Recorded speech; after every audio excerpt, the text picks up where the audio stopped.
It is election day here in New York. The presidential primary is today. Now, only registered Republicans and Democrats can cast ballots. This was the scene this afternoon at a polling place at the main reserve fire hall on Berg Road in West Seneca.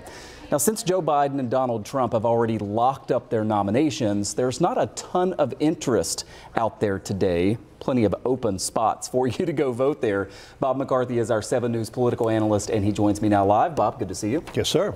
All right, what do you make of where we stand now, and what are you going to be looking for? Polls close at 9 o'clock tonight. You still have time if you want to go vote. What will you be looking for? Does anything come out of this? It really doesn't, Michael. I think that this is just such a formality. You could go back to even the early contests like Iowa and New Hampshire, and there was all kinds of speculation around them, but it was over back then. And so you get to this point and things are rather anticlimactic. But you know what?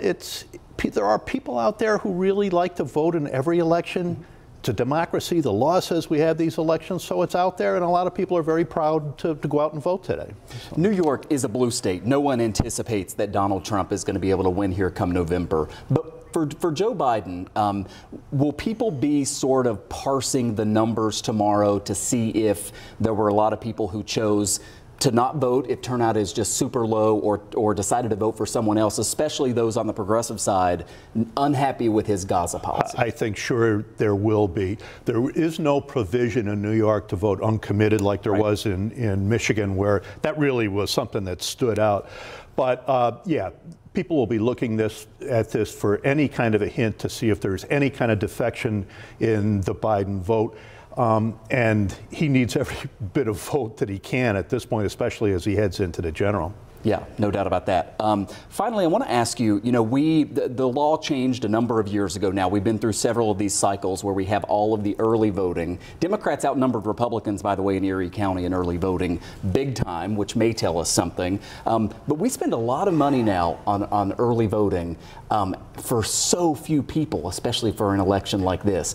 Do you ever see that being examined, or is that just here to stay? I think it's here to stay because it was a real central part of the Democratic majority that took over the state legislature in 2019. You look at today, and from what I'm hearing from the Board of Elections, that out of 450,000 eligible voters, we've seen about 5,000 come out in early voting, and that'll increase a little bit today.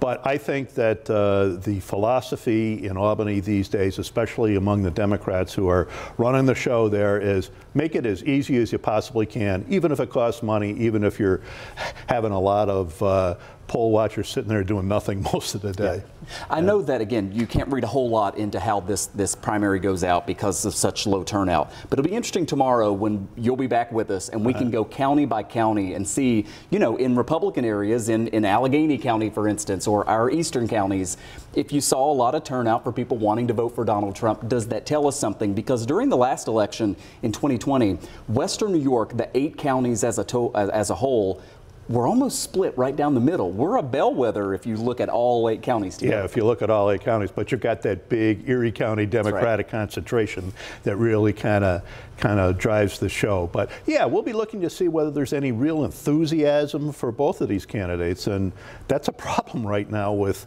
a lot of voters that don't have a lot of enthusiasm for either one of them. Right. So that's going to be a very big dynamic in the general election, too. Bob will be back with us tomorrow. We'll see what we can take away from the results. Again, you have till 9 o'clock to vote tonight. Bob, thanks as always. You betcha, Mike.